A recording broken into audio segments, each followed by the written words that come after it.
Supporting students with their data needs can be a time-consuming process, and the faculty members don't often have the time to help, nor do they typically get credit for this kind of help. Next slide, please. Another barrier for students learning to work with data is that the faculty members mention that their departments often lack the in-house expertise needed to support students with their data needs. So for example, if there's not a faculty member with quantitative expertise who's available to advise in a given department, then students in that department who might otherwise be interested in quantitative or mixed methods may choose to do a qualitative study instead. Consequently, faculty feel like they are shortchanging their students in this area. All right. Faculty members admitted that they are reluctant to refer their students to RDS because they want to control what the students are exposed to. They're concerned that their students will be confused if they hear similar things with a different language from somebody with a different perspective. So they don't necessarily trust us to deliver the content in a way that's consistent with their teaching. Okay, thanks. Jeremy Walker's up next. He's going to talk about faculty graduate directors and chairs. All right, everyone. So the second focus group, consisting of graduate directors, largely echoed a lot of the concerns that Joel just described from the first focus group. First, that graduate directors noted incoming students face a variety of challenges when entering their respective programs. Some of the issues cited are that students struggle to transition from an undergraduate mode of thinking to a more graduate level and research-focused mode of thinking about social sciences. Also, some students enter with relatively weak statistical or analytic skills. And even for the students who do enter with strong analytic skills, they often lack the experience of applying those techniques to real-world data. Next slide, please. And then with respect to barriers that faculty face with working with graduate students, the directors noted that individual faculty workloads were a significant barrier, just like in the other focus group. This is with regards to instruction support, one-on-one, the whole 9 yards. The graduate directors also noted explicitly that faculty who teach methods courses often receive a disproportionate number of referrals and inquiries for support in their research, which only serves to compound the workload burden that those faculty face. Then next up, the graduate directors also noted that there are some barriers with respect to their department, and Joel mentioned this as well, that not all faculty are equally skilled in all of the research methods within their discipline. Also, one of the graduate directors noted that it's very difficult for individual faculty to stay up to date with the most cutting edge research methods and analytic techniques in their disciplines. And this is where it's a constant struggle for them to keep up with the skills necessary in order to provide support to their students. Next up. Now, with respect to referring graduate students to research data services, the graduate directors noted a couple different concerns. First, there were multiple comments suggesting that some faculty in some departments may view the work of RDS as encroaching on their territory. The phrase stepping on toes was brought up a couple times. This suggests that some faculty may not understand or agree with the scope and mission of the library RDS team with respect to their graduate students and their development. In the next slide is another issue that was brought up, and that is that there is a concern or a perception that RDS librarians lack the knowledge or subject-specific or domain-specific knowledge of research methodologies and analytic techniques that the graduate chairs see as prerequisite to providing graduate students with high quality and productive support and guidance. Moving to the next slide, I will hand off to Kelsey, who will then talk about the third focus group involving graduate students. All right, 5 minutes. All right, hopefully that's enough. I think we'll get there. So in our last group, we were able to get some perspectives from grad students themselves. Nothing about us without us, right? So the third focus group was composed of grad students who had attended at least 5 RDS workshops. So it's likely that these participants are particularly driven students and may be more advanced than your average grad student, but because they'd spent so much time with our services, they were able to offer deeper insight. So students discussed scheduling limitations and significant external commitments that impacted their ability to attend RDS services. They noted that the services were useful, but not more important than classwork or family commitments, which we understand. There was general agreement in the group that asynchronous or online workshops would be a helpful addition for students who could not attend in-person workshops. So we had been moving towards adding more asynchronous resources. COVID-19 obviously sped up that process in late spring. So we now host recorded and live online versions of all of our workshops. And we're glad to offer these, but hope to offer physical services again at some point. Next slide, please. So the grad struggles with approaching faculty are multi-pronged. Some of the more advanced students mentioned feeling that they had surpassed their professor's experience or software skills, and then struggled to find other resources or advisors. There was also discussion of software evangelism or software cliques among faculty. So if a student wants to use R, but their advisor exclusively uses Stata, it can be difficult to seek guidance and support. On the other hand, students are aware of their faculty's workload and time limitations and express concern about not bothering them, especially for something that might seem trivial like fixing small code errors.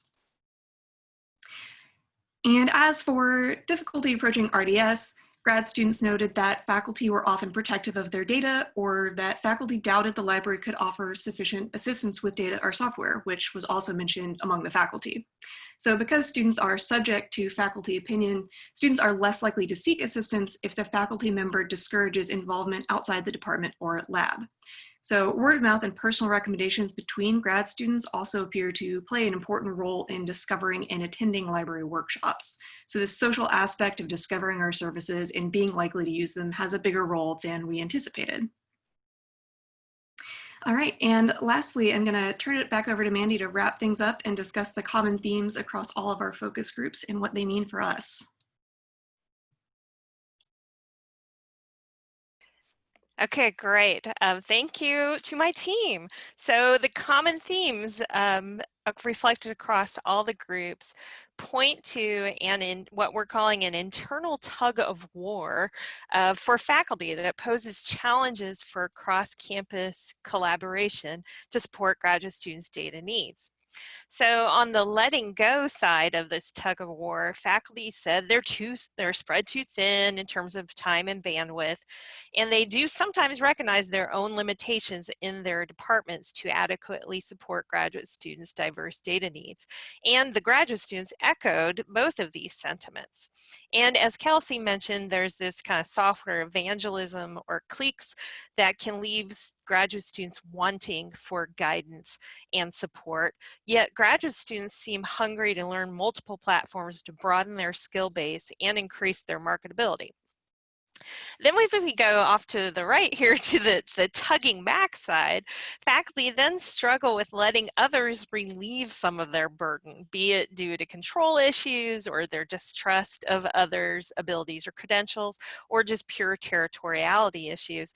And graduate students, as we've seen from what's already been discussed, are privy to these perceptions and thus hesitant to seek outside help from RDS if they sense or sometimes are outright told that faculty are skeptical of our support.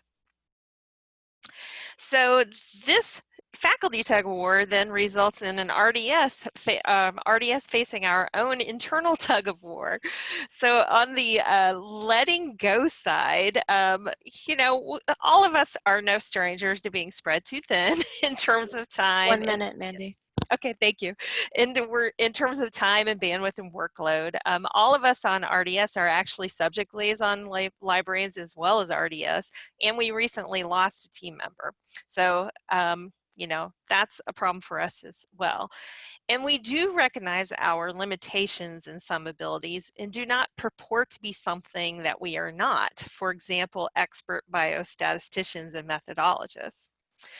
And we've also discovered that supporting particularly data analysis software and tools has proven challenging in terms of balancing these proper boundaries between when we should or should not be giving methodological advice.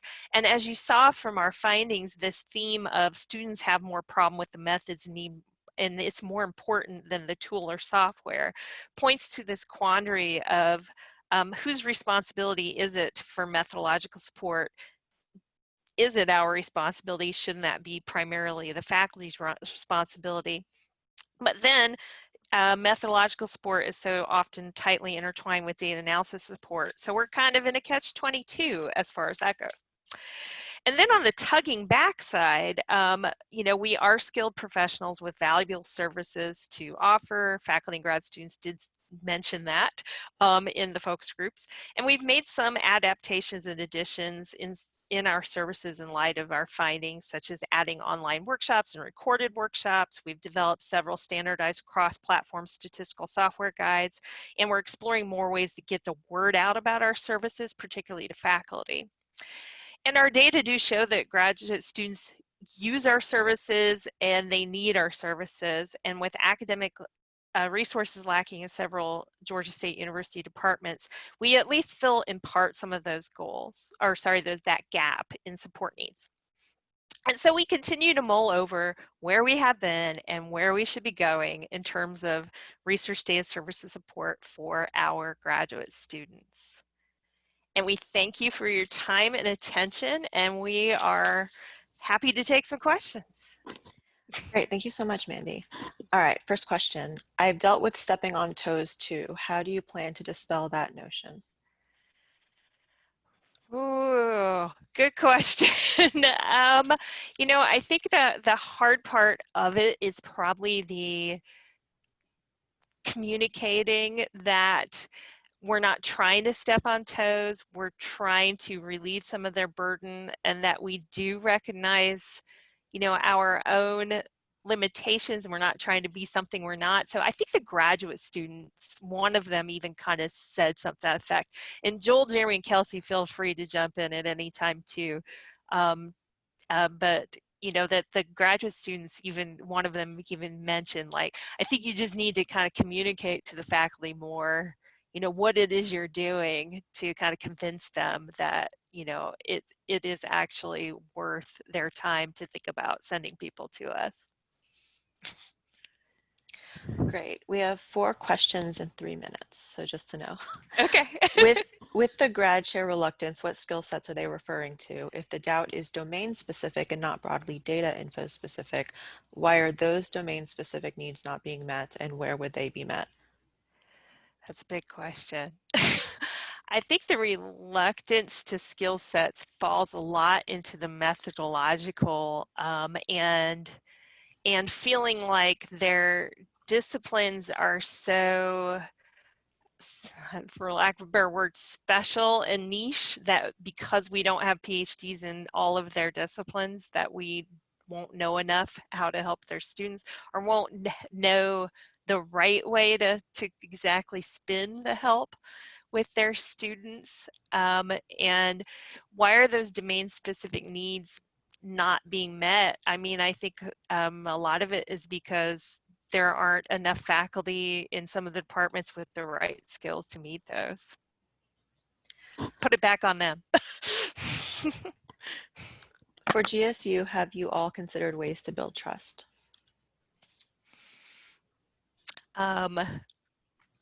Yeah, I mean, I think we've considered ways to build trust. Again, I think a lot of it is trying to communicate that we're not trying to be something that we are not, but this is what we can do. So can you trust us with what we can do, and know that we understand what we can't do, and that we're not going to try to do it, if that makes sense. I think this might be the last question because we only have a minute. Are Okay. your leading questions for the focus groups available somewhere, or mostly just the questions at top? Yeah, I actually thought about that. We don't have them available at the moment, but I could, I think I see no reason not, and my team I'm sure will agree. I will get those questions and I could probably put them in OSF if that's okay with the rest of the planning committee, to make those available with our other materials. All right, unfortunately time is up. We had a bunch of other questions. Hopefully everyone knows how to get in contact with the panelists so that you can get your questions answered. That was an excellent and thought-provoking presentation. I'm